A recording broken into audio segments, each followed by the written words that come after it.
دخلت الشقة لقيت حماية خارج من أوضة ماما، ولما قلت له انت بتعمل ايه هنا ساعتها ما ردش عليا. خفت جدا وطلعت اجري على أوضة امي علشان اشوفها هي مالها وحصل ايه، ولما دخلت لقيتها رايحة في النوم تماما. كانت حياتي ماشية طبيعية لحد ما كل حاجة بدأت انها تتحول على فوق دماغي للأسف، لحد ما في مرة لقيت جوزي بيقولي بقولك ايه، ما تيجي نحاول انا وانتي كده ان انا ارجع مامتي لابويا وكده، انتي عارفة ان هما مثلا منفصلين من زمان وعايزين ان احنا نرجعهم لبعض. طيب يا عم تعالى نحاول. طب ايه رأيك انتي تستلمي مثلا امي وانا اخد ابويا، كل واحد يتكلم مع حد وكده. طيب هحاول واشوف هيحصل ايه. طب بصي بقى شوفي كده الدنيا تبقى عاملة ازاي، ولحسن الواحد نفسه اصلا يرجعهم مع بعض وانتي شايفة الوضع وكده. خلاص من عينيا الاتنين، انا هروح عند مامتك من بكرة الصبح وهبدأ ان انا اتكلم معاها كده واشوف ايه الدنيا. طيب وانا كمان هتكلم مع ابويا، هبقى انزل له كده بالليل ولا حاجة نقعد مع بعض كده وهتكلم معاه. خلاص تمام زي الفل. وفعلا انا وهو بدأنا نخطط. هو جه كده بالليل لما اتأكد ان ابوه تحت، جه وخلاص والدنيا تمام، راح جهز نفسه وقام نزل لأبوه على طول. وانا عمالة افكر انا المفروض هتكلم مع حماتي ازاي، لانها للأسف ست شديدة كده شويتين، يعني 3 4 كده. بس يعني اعمل ايه، المضطر بقى. ما هو جوزي ليه خلاني انا استلم حماتي علشان خاطر هو اصلا بيخاف منها. المهم قلت ان انا من بكرة كده هروح اتكلم معاها. طلع جوزي وهو متضايق ومتعصب وبيقول لي لأ ده مش عايز ومصمم اني خلاص هو ارتاح منها والكلام ده. كنت من جوايا عايزة اقول له يا عم عنده حق بصراحة، هي مامتك ما تتعاشرش اصلا. طب انا هحاول برضو مع حماتي كده ونبقى نشوف الدنيا. طيب شوفي هتعملي ايه وابقى عرفيني على طول علشان ابقى عارف. خلاص تمام ماشي. المهم فعلا جه تاني يوم من هنا وقررت ان انا فعلا هروح اتكلم مع حماتي واشوف الدنيا معاها ايه. رحت عند حماتي واول ما دخلت طبعا ست قوية ومفترية. هو انت لسه فاكرة ان ليكي حما؟ ايه ما تجيش تسألي عني؟ ولا خلاص ما صدقتي ان انا سبتلكوا البيت وسبتلكوا الدنيا كلها؟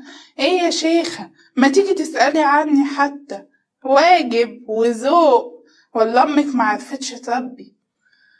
تسلمي والله، مش عارفة اقولك على الكلام ده كله.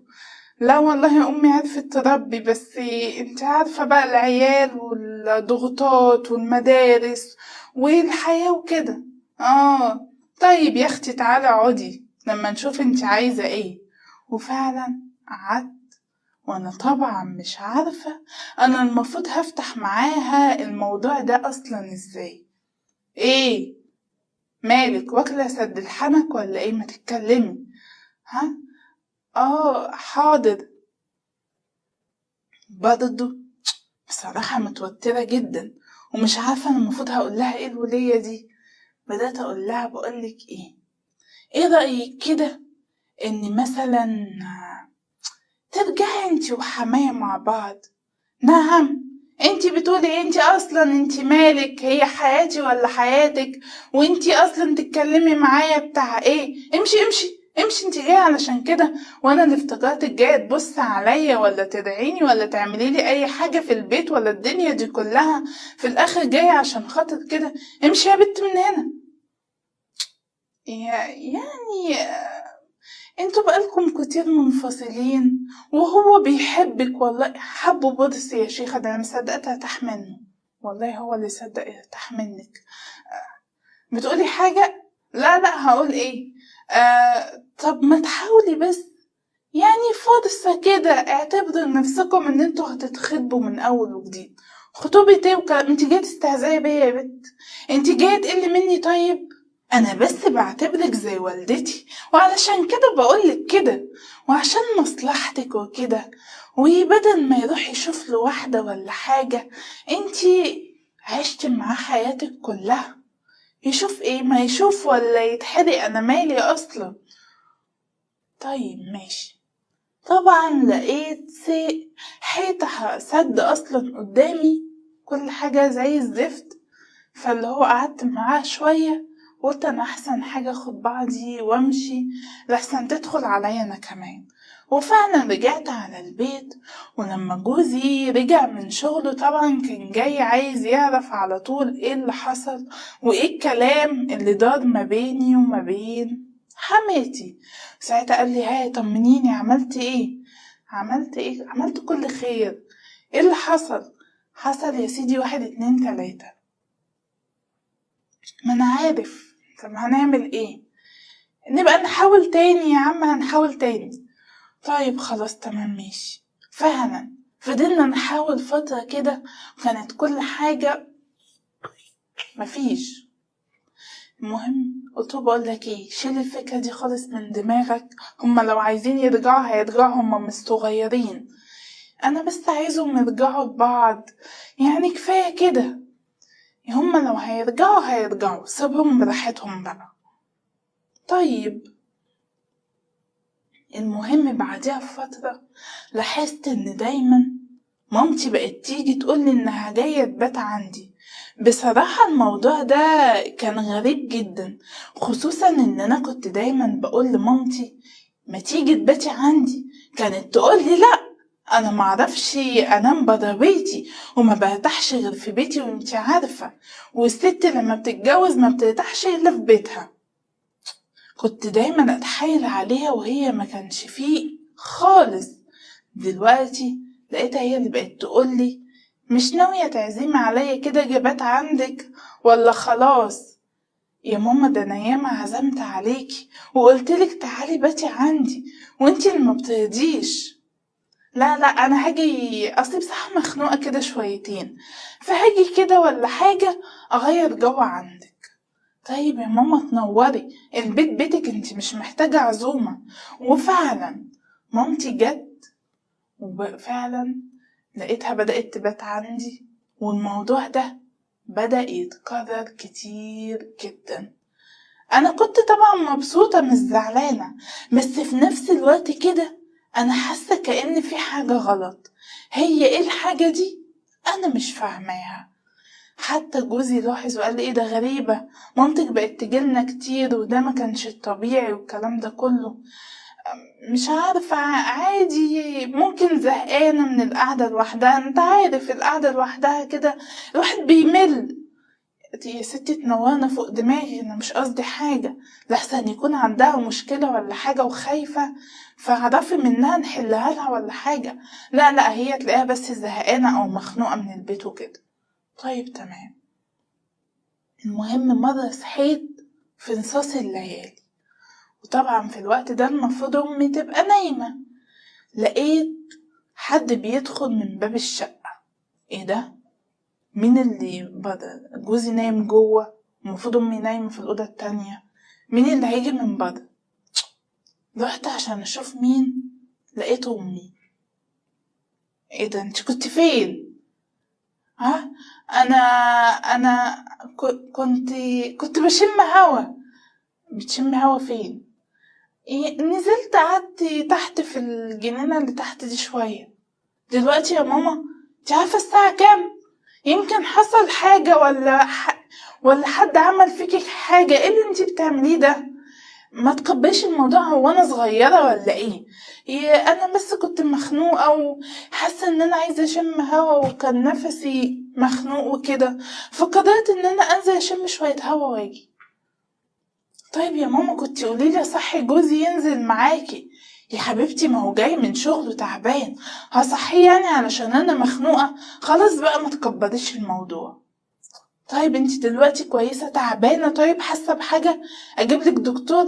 يا بنتي مفيش حاجة، اطمني بقى، انا داخلة انام. طيب يا ماما.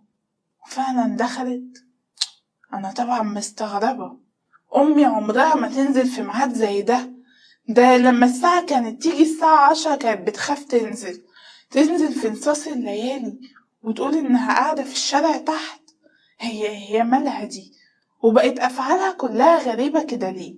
بصراحة ما كنتش فاهمة اي حاجة خالص، وكنت قلقانة، بس في نفس الوقت كنت بحاول على قد ما اقدر ان انا اطمن نفسي.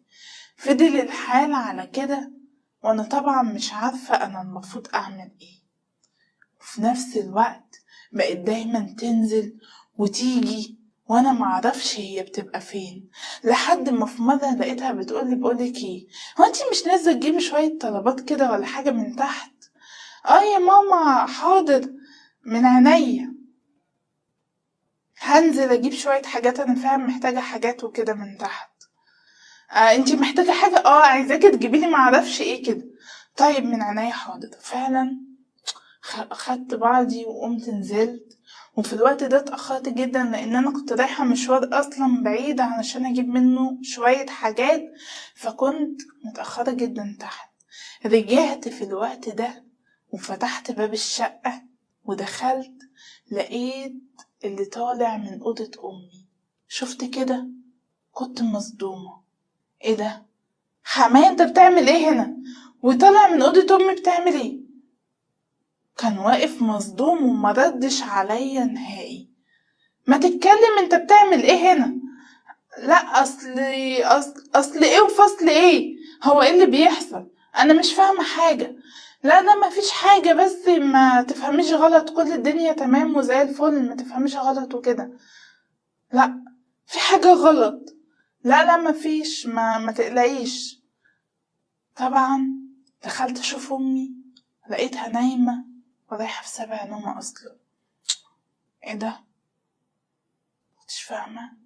فطبعا من الصوت واللي انا عماله اتكلمه راحت صحيت وخرجت قالت لي ايه ده في ايه؟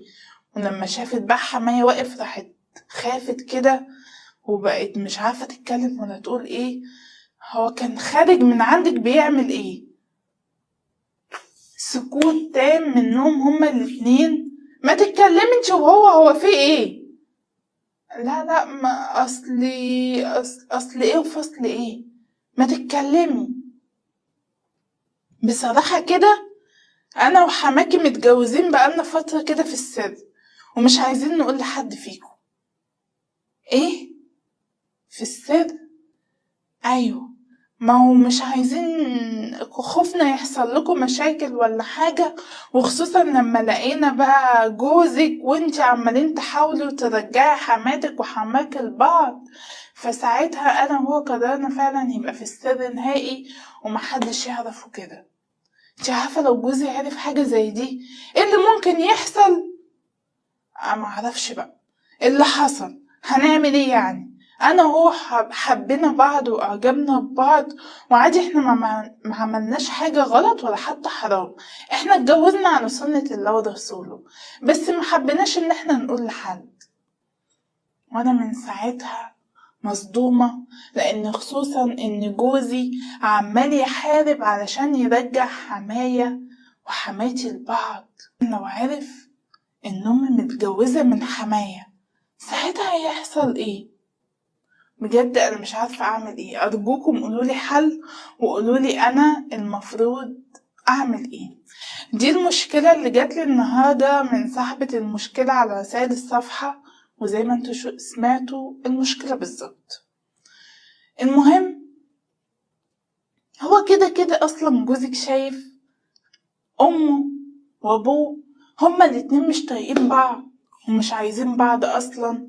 يعني الكلام ده لو لقى مامته مثلا كانت عايزاه وهو اللي مش عايزها كنا نقول ماشي، ممكن يزعل عشان خاطر مامته، بس حتى مامته اصلا لا طايقه سيره ابوه ولا حتى عايزه ترجع له وما صدقت كأنها ما اتطلقت. فأكيد هو مش هيزعل مش هيتضايق، بس لازم حماكي هو اللي يقول لابنه على اللي حصل ده كله، علشان خاطر ما يزعلش منك كأنك انتي ما تعرفيش. يعني حاولي ان انتي تعرفين انتي فعلا ما كنتيش تعرفي اي حاجة خالص، علشان ما يفتكرش ان انتي كنتي عارفة وشاهدة على الجواز والكلام ده كله، ممكن ما يصدقش ان انتي لسه عارفة. فانتي حاولي خليه يتكلم مع جوزك وقوليله مثلا، عرفه ان انت اتجوزت من مامتي، الجواز مش عيب ولا حتى حرام، طالما الجواز على سنة الله ورسوله وما عملوش لحاجة غلط ولا عملوا حاجة حرام ولا حتى مشوا في الطريق الوحش، بالعكس هما الاتنين اختاروا بعض واتجوزوا. والجواز طبعا مش حرام ولا حتى عيب، بالعكس اهم حاجة ان هما اتجوزوا على سنة الله ورسوله. فانت خلي حماكي يتكلم مع ابنه ويعرفوا ان هو اتجوز من مامتك، وكانوا خايفين ان هما يقولوا لنا وكده علشان خاطر مثلا ايه احنا ما نزعلش الكلام ده كله. فخليه يقول له الكلمتين دول، واكيد جوزك مش هيقول حاجة لان هو شايف الطرفين اصلا مش طايقين بعض ومش عايزين بعض. ودي كانت وجهة نظري انا، ولو حد عنده اي وجهة نظر تانية سيبها في الكومنتات، ولو حد عنده اي مشكلة يبعتها لي على رسائل الصفحة، ونشوفكم ان شاء الله في حلقة جديدة.